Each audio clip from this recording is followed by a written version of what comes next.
Welcome to TradeNBI.com. This is John. This report is for the 11th of September. I wasn't able to get a report out yesterday. A little family emergency. Daughter cut her finger really bad.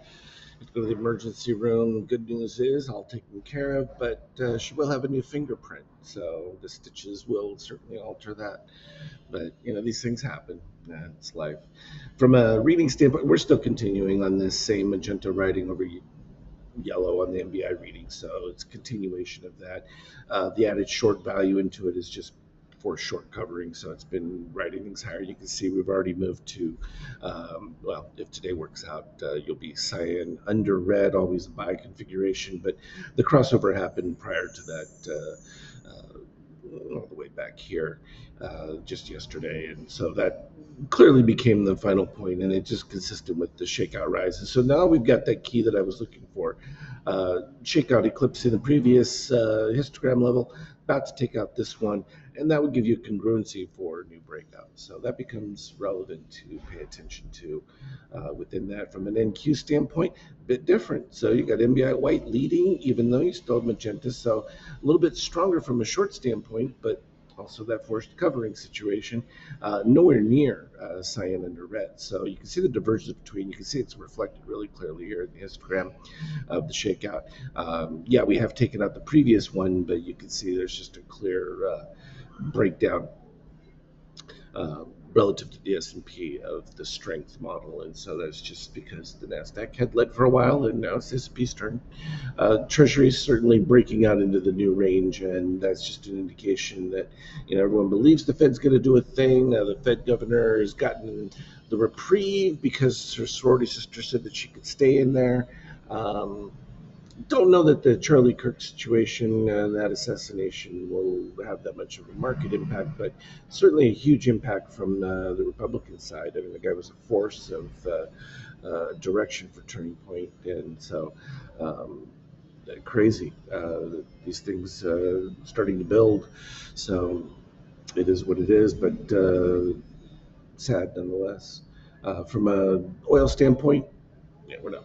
It just isn't doing anything significant enough to make a difference. And drill baby drill isn't like really a topic now because you can see all those built-in delays I talked about last year really had the impact. And so none of this was a surprise. We could see it was coming, and while there was optimism for it, there just no way to physically turn that around given the roadblocks that were put in place before Trump came in. And that, as I pointed out, was the entire goal of the Democrats in that standpoint. It was delay, delay, delay. It's the same thing with the lawsuits. It takes time, slows things up. Ultimately, Trump is coming out on the plus side on almost all of them, from the ability to fire people on down. But look at how much time it's taken. It's crazy. But that was the plan. The euro, of course, did its major jump of excitement. Fading off that because why? what good news is taking place in the European Union there? Of course, you had the Poland excitement of, the Russians are invading, that war beating. This is all tied into exactly what we talked about. They're beating the war drum, and they want to move something because at least it will take them away from their domestic issues. I mean, Paris was burning last night. You got your problems in Germany that are only escalating. You had same thing in Britain. Even though they're not in the EU, it's still the whole European setup is just rife with a lot of controversy. And so you want to change the headline. So make Russia the bad guy. It's the easiest one. It worked well with the Ukraine situation for quite some time. But, the more you look at the Ukraine situation, their situation is getting dire. They're losing faster and faster by the day. It's just not it never was a sustainable trajectory. And I pointed that from the time it began, but whatever. From a Bitcoin standpoint of that, people still growing a little bit more back into Bitcoin after it stabilized after the big whale move towards ETH.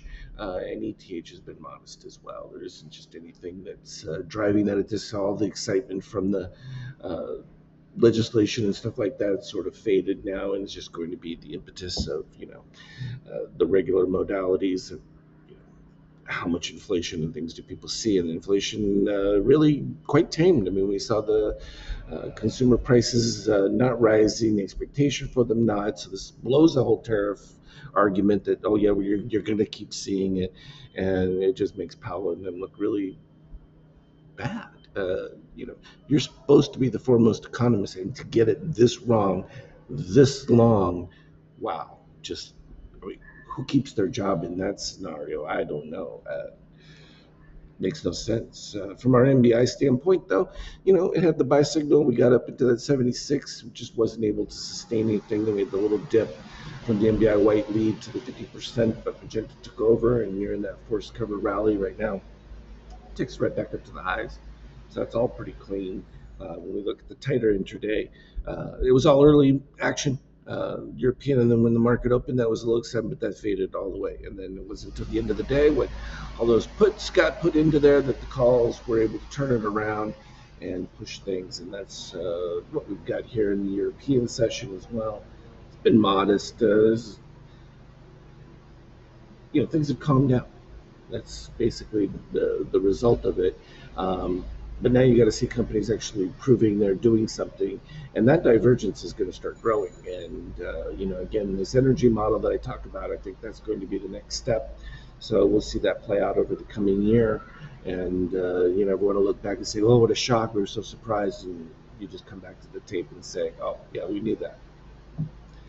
As always, anything relevant, I'll put it on the team chat. Have a good one. Trade well.